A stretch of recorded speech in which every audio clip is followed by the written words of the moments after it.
Book 8. The angel ended. And in Adam's ear so charming left his voice that a while thought him still speaking, still stood fixed to hear. Then his new waked thus gratefully replied, What thanks sufficient or what recompense equal have I to render thee, divine historian, who thus largely hast allayed the thirst I had of knowledge, and vouchsafed this friendly condescension to relate things else by me unsearchable, now heard with wonder, but delight, and is as due with glory attributed to the high Creator. Something yet a doubt remains, which only thy solution can resolve, when I behold this goodly frame, this world of heaven and earth consisting, and compute their magnitudes, this earth a spot, a grain, an atom, with the firmament compared in all her numbered stars, that seem to roll spaces incomprehensible. For such their distance argues, and their swift return diurnal, merely to officiate light round this opacious earth, this punctual spot, one day and night. In all their vast survey useless besides, reasoning I oft admire, how nature wise and frugal could commit such disproportions, which superfluous hand so many nobler bodies to create, greater so manifold to this one use, for aught appears, and on their orbs impose such restless revolution day by day repeated, while the sedentary earth, that better might with far less compass move, served by her more noble than herself, attains her end without least motion, and receives as tribute such a sumless journey broad of incorporeal speed, her warmth and light. Speed to describe whose swiftness number fails. So spake our sire, and by his countenance seemed entering on studious thoughts abstruse, which Eve, perceiving where she sat retired in sight, with lowliness majestic from her seat, and grace that one who saw to wish her stay, rose and went forth among her fruits and flowers, to visit how they prospered, bud and bloom, her nursery. They at her coming sprung, and touched by her fair tendance gladlier grew. Yet went she not, as not with such discourse delighted, not capable her ear of what was high. Such pleasure she reserved, Adam relating, the sole auditress. Her husband the relator she preferred before the angel, of him to ask chose rather. He she knew would intermix grateful discretions, and solve high dispute with conjugal caresses, from his lip not words alone pleased her. Oh, when meet now such pairs, in love and mutual honor joined, with goddess-like demeanor forth she went, not unattended, for on her as queen a pomp of willing graces waited still, and from about her shot darts of desire into all eyes to wish her still in sight.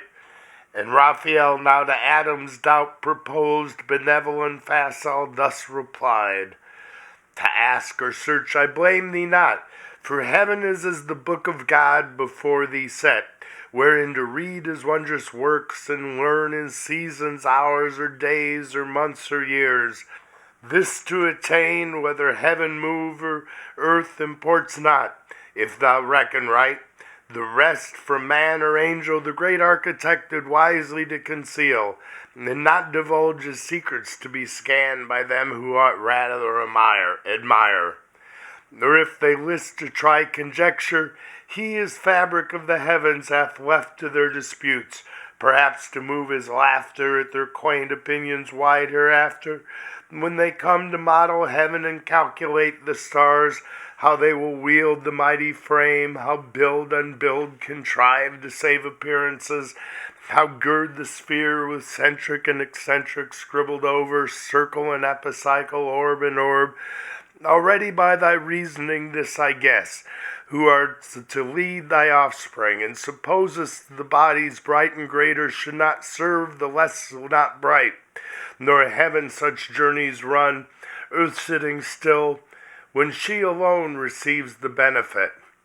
Consider first, that great or bright infers not excellence. The earth, though in comparison of heaven so small, so nor glistering, may of solid good contain more plenty than the sun that barren shines, whose work on itself works no effect, but in the fruitful earth. There first received his beams, unactive else, their vigor find. Yet not to earth are those bright luminaries officious, but to thee, earth's inhabitant. And for heaven's wide circuit let it speak the Maker's high magnificence, who built so spacious and his lines stretch out so far, that man may dwells he knows not in his own, an edifice too large for him to fill, lodged in a small partition, and the rest ordained for uses to his Lord best known. The swiftness of those circles attribute, though numberless to his omnipotence, that to corporeal substance could add speed almost spiritual. Me thou think'st not slow, who since the morning hours set out from heaven where God resides, and ere midday arrived in Eden, distance inexpressible by numbers that have name. But this I urge, admitting motion to the heavens, to show invalid that which thee to doubt it moved. Not that I so affirm, though so it seem to thee who hast thy dwelling here on earth. God, to remove his ways from human sense, placed heaven from earth so far, the earthly side, if it presume, might err in things too high, no advantage gain. What if the sun be center to the world, and other stars by his attractive virtue in their own incited dance about him various rounds, their wandering course now high, now low, now hid, progressive, retrograde, or standing still. And in sixth thou seest, and what if seventh to these the planet Earth, so steadfast as she seems, insensibly three different motions move, which else to several spheres thou must ascribe, moved contrary with thwart obliquities, there save the sun his labor in that swift nocturnal and diurnal realm supposed, invisible else above all stars, the wheel of day and night, which needs not thy belief, if earth industrious of herself fetch day travelling east, and with her part averse from the sun's beam meet night, her other part still luminous by his ray. What if that other light sent from earth through that wide transpicuous star to the terrestrial moon be as a star enlightening her by day, and she by night this earth? Reciprocal, if land be there, fields and inhabitants, her spots thou seest as clouds, and clouds may rain, and rain produce fruits in the softened soil for some to eat allotted there. And other suns perhaps with their attendant moons thou wilt descry, communicating male and female light, which two great sexes animate the world, stored in each orb perhaps with some that live. For such vast room in nature unpossessed by living soul, desert and desolate only to shine with scarce to contribute, each orb a glimpse of light conveyed so far down to this habitable, which returns light back to them, is obvious to dispute. But whether thus these things, or whether not, whether the sun predominant in heaven rise on the earth, or the earth rise on the sun, he from the east his flaming road begin, or she from the west her silent course advance with inoffensive pace, the spinning sleeps on a soft axle, while she paces even and bears thee soft with the smooth air along. Solicit not thy thoughts with matter hid, leave them to God above, him serve in fear. Of other creatures as him pleases best, wherever placed let him dispose. Joy thou in what he gives to thee, this paradise and thy fair Eve. Heaven is for thee too high to know what passes there. Be lowly wise. Think only what concerns thee in thy being. Dream not of other worlds, what creatures there live, and in what state, condition, or degree, contented that thus far hast been revealed, not of earth only, but of highest heaven.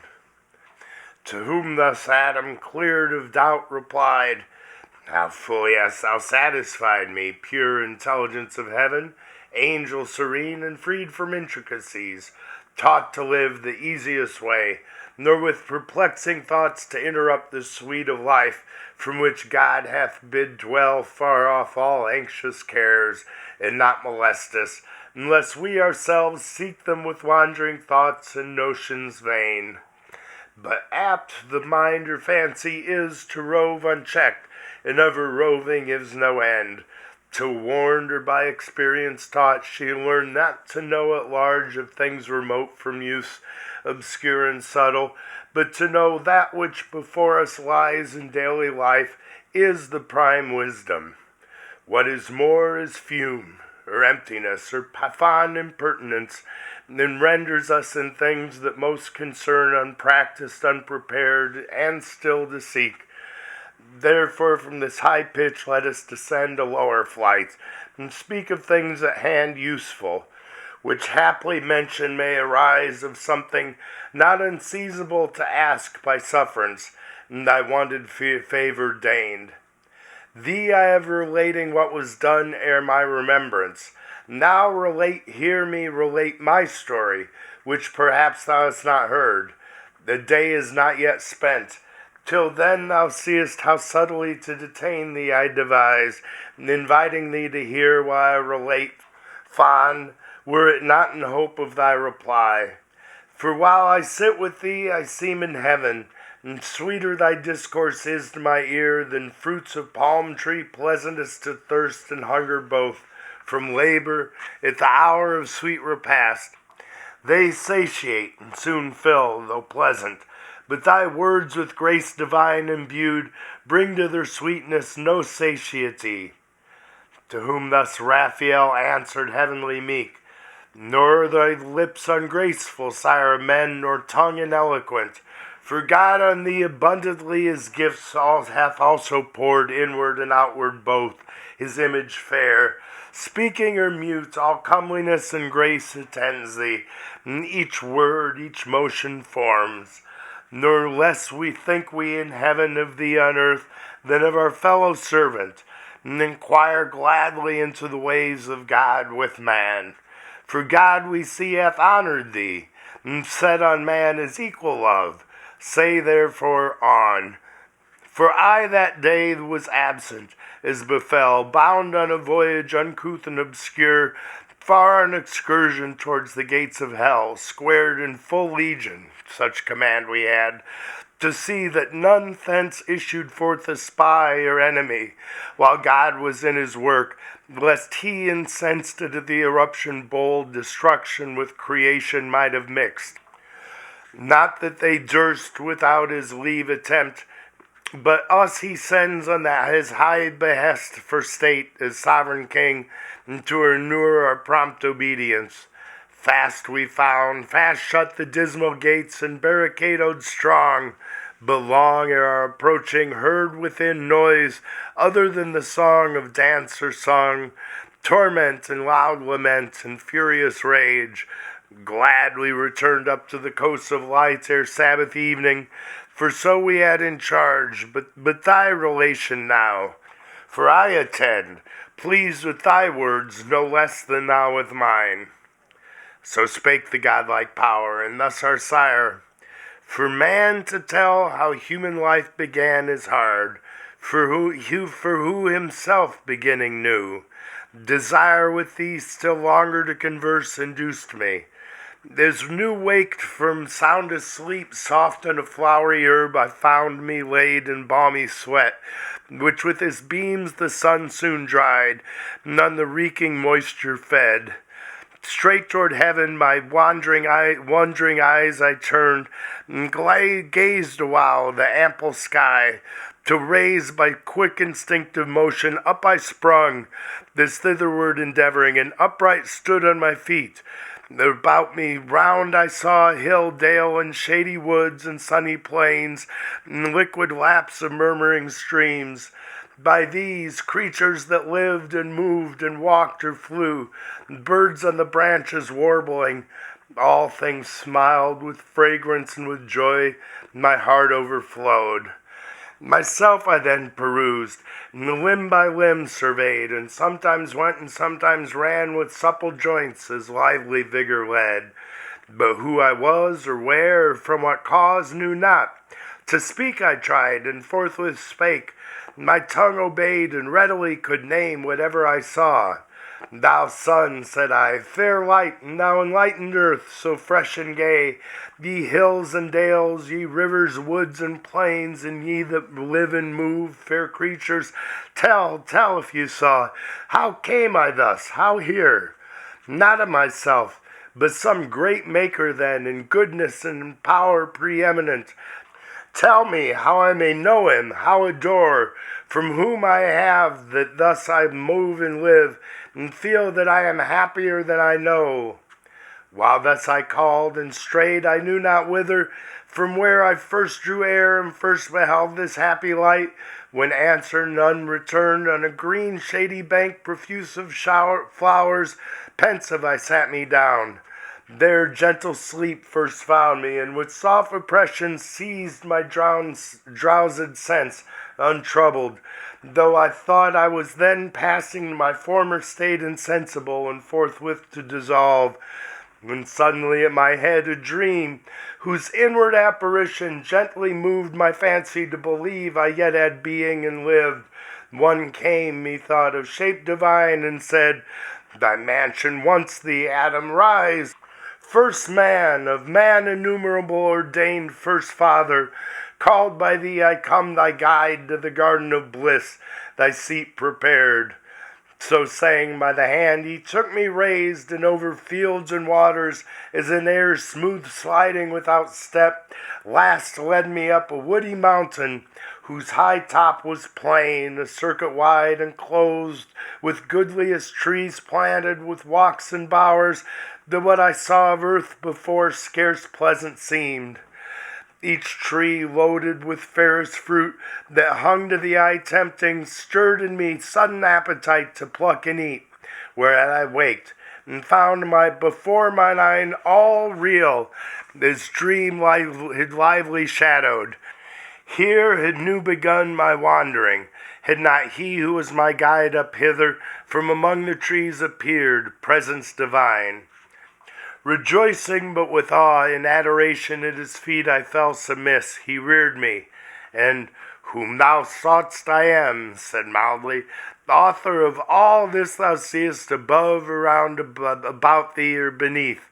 This paradise I give thee, count it thine to till and keep, and of the fruit to eat.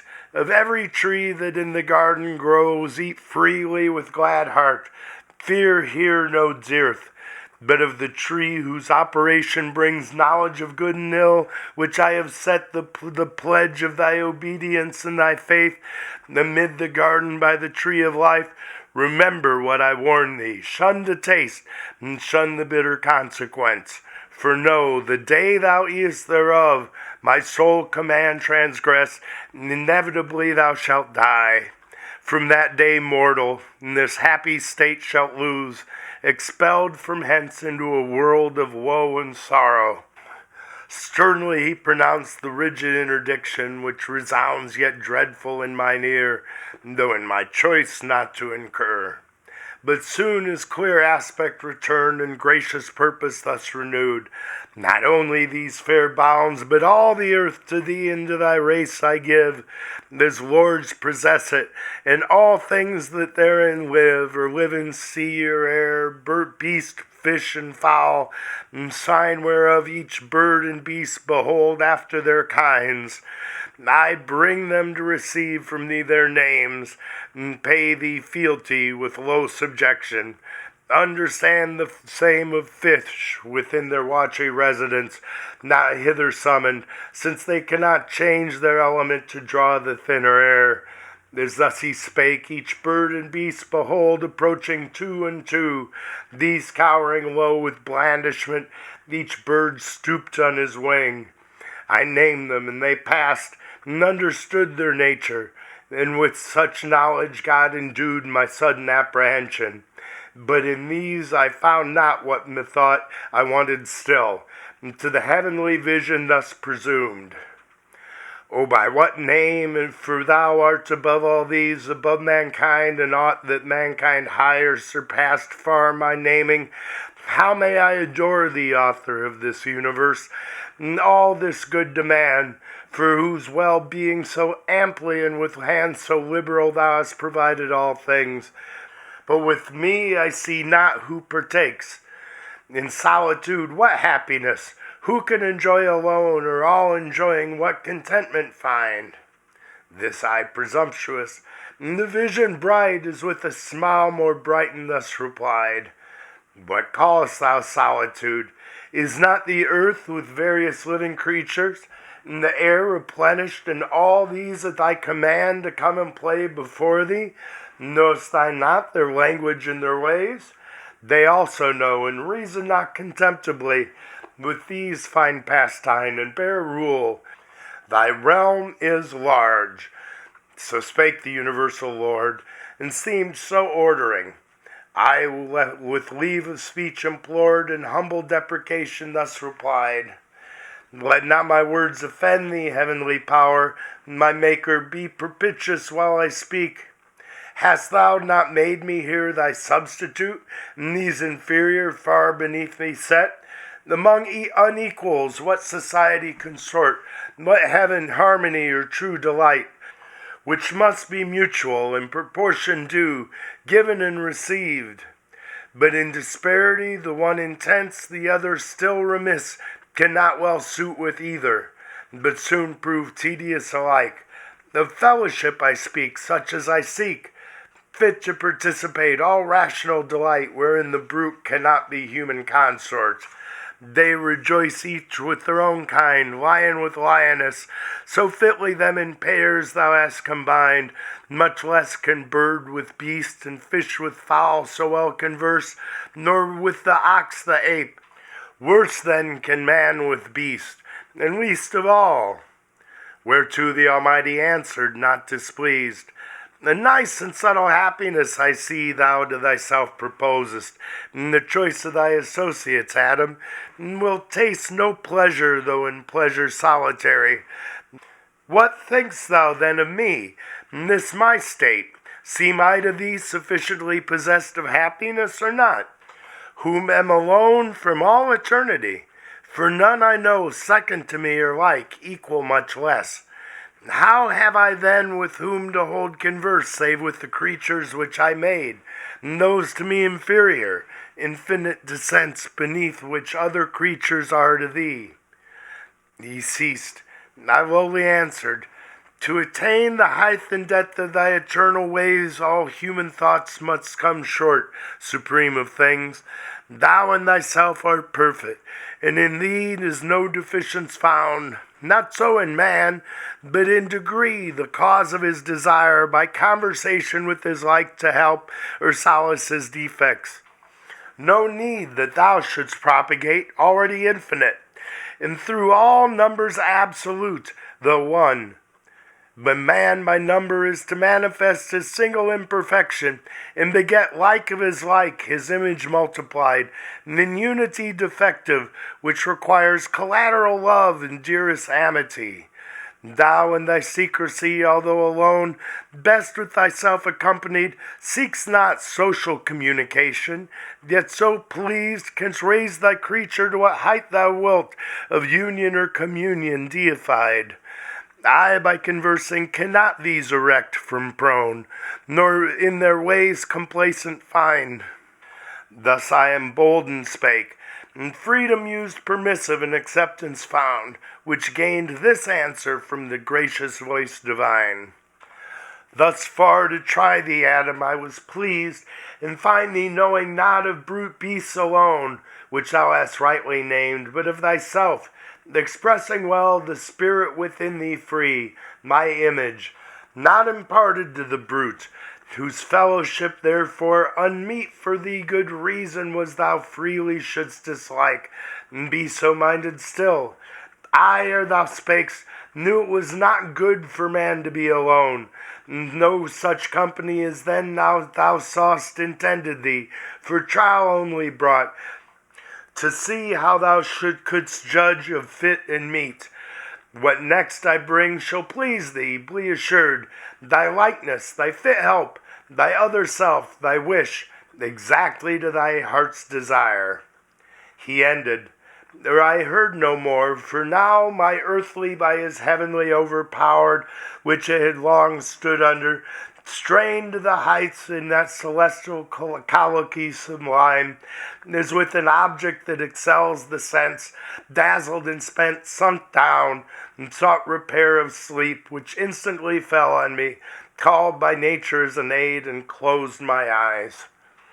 Mine eyes he closed, but open left the cell of fancy my internal sight, by which abstract as in a trance, methought I saw, though sleeping where I lay, and saw the shape still glorious before whom awake I stood, though who stooping oped my left side, and took from thence a rib, with cordial spirits warm, and lifeblood streaming fresh.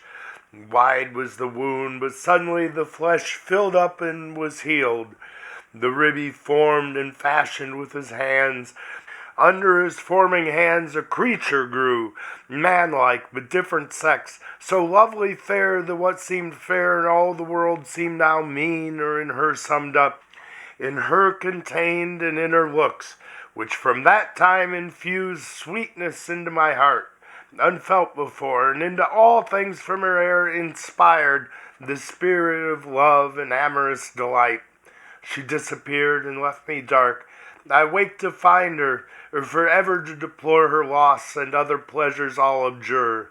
When out of hope behold her, not far off, such as I saw in my dream, adorned with what all earth or heaven could bestow to make her amiable. On she came, guided by his voice, not uninformed by nuptial sanctity and marriage rites. Grace was in all her steps, heaven in her eye, and in every gesture dignity and love. I, overjoyed, could not forbear aloud.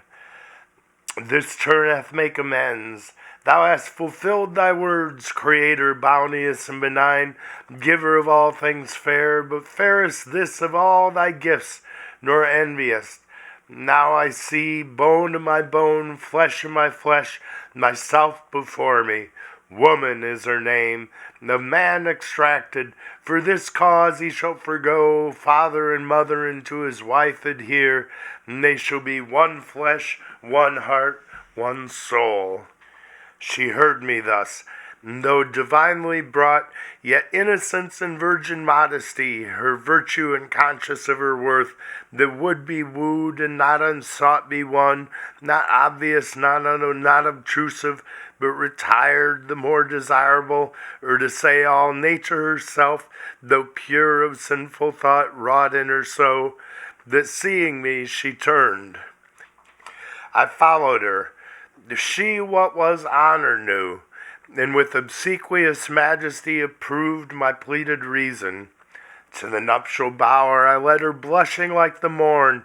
All heaven and all constellations on that hour shed their selectest influence. The earth gave sign of gratulation in each hill. Joyous the birds, fresh gales and gentle airs whispered it to the woods, and from their wings flung odors from the spicy shrub disporting, till the amorous bird of night sung spousal, and bid haste the evening star on his hilltop to light the bridal lamp. Thus I have told thee all my state, and brought my story to the sum of earthly bliss which I enjoy, and must confess to find in all things else delight indeed, but such as used or not works in the mind no change, nor vehement desire, such delicacies I mean of taste, sight, smell, herbs, fruits, and flowers, walks, and the melody of birds. But here far otherwise transported I behold, transported touch. Here passion first I felt, commotion strange, and in all enjoyments else superior and unmoved. Here only weak against the charm of beauty's powerful glance.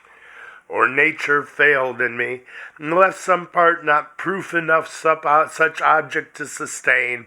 There from my side subducting took perhaps more than enough, or at least on her bestowed too much of ornament, in outward show elaborate, of inward less exact.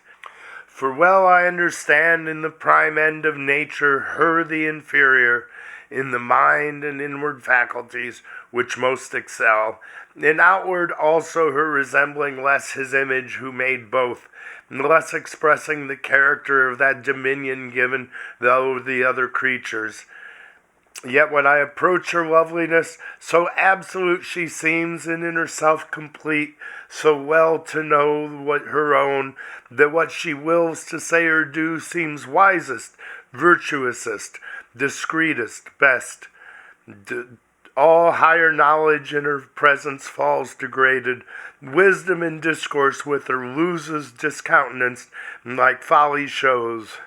Authority and reason on her weight is one intended first, not after made occasionally. And to consummate all, greatness of mind and nobleness their seat build in her loveliest, and creating all about her is a guard angelic placed. To whom the angel with contracted brow, accuse not nature, she hath done her part. Do thou but thine, and be not diffident of wisdom. She deserts thee not, if thou dismiss her not, when thou most needst her nigh, by attributing overmuch to things less excellent, as thou thyself perceivest. For what admirest thou, and what transports thee so? And outside? Fair, no doubt, and worthy well thy cherishing, thy honoring, and thy love, not thy subjection. Weigh with her thyself, then value. Ofttimes nothing profits more than self-esteem, grounded on just and right well managed. Of that skill the more thou knowest, the more will she acknowledge thee her head, and to realities yield all her shows. Made so adorned for thy delight the more, so awful, that with honor thou mayest love thy mate, who ceased when thou art seen least wise. But if the sense of touch whereby mankind is propagated seems such dear delight beyond all other, think the same vouchsafed to cattle and each beast, which would not be to them made common and divulged, if aught therein enjoyed were worthy to subdue the soul of man, or passion in him move. What higher in her society thou find'st attractive human rational love still, in loving thou dost well, in passion not, wherein true love consists not. Love refines the thoughts, and the heart enlarges, hath his seat in reason, and is judicious, is the scale by which to heavenly love thou mayest ascend, not sunk in carnal pleasure, for which cause among the beasts no mate for thee was found. To whom thus half abashed Adam replied, neither her outside form so fair, nor aught in procreation common to all kinds, though higher of the genial bed by far, and with mysterious reverence I deem, so much delights me, as those graceful acts, those thousand decencies that daily flow from all her words and actions, mingled with love and sweet compliance, which dare unfeigned union of mind, are in us both one soul. Harmony but to behold in wedded pair more grateful than harmonious sound to the ear. Yet these subject not, I to thee disclose what inward thence I feel, not therefore foiled, who meet with various objects from the sense various representing, yet still free approve the rest and follow what I approve. To love thou blamest me not, for love thou sayest leads up to heaven, is both the way and guide. Bear with me then, if lawful what I ask. Love not the heavenly spirits, and how their love express they? If by looks only, or do they mix irradiance, virtual or immediate touch? To whom the angel with a smile that glowed celestial rosy red, love's proper hue, answered, Let it suffice thee, that thou knowest us happy, and without love no happiness. Whatever pure thou in the body enjoyest, and pure thou wert created, we enjoy in eminence. An obstacle find none of membrane, joint, or limb, exclusive bars. Easier than air with air, of spirits embrace, total they mix, union of pure with pure desiring. Nor restrained conveyance need of flesh to mix with flesh, or soul with soul. But I can now no more. The parting sun beyond the earth's green cape and verdant isles Hesperian sets my signal to depart. Be strong, live happy in love, but first of all, him who to love is to obey, and keep his great command. Take heed lest passion sway thy judgment to do aught which else free will would not admit. Thine and of all thy sons the weal or woe in thee is placed. Beware. I in thy persevering shall rejoice, and all the blessed stand fast. To stand or fall free in thine own arbitrament it lies, perfect within, no outward aid require, and all temptation to transgress repel. So saying he arose, whom Adam thus followed with benediction. Since depart, go, heavenly guest, ethereal messenger, sent from whose sovereign goodness I adore. Gentle to me and affable hath been thy condescension, and shall be honored ever with grateful memory. Thou to mankind be good and friendly still, and oft return. So parted they, the angel up to heaven from the thick shade, and Adam to his bower. The end of the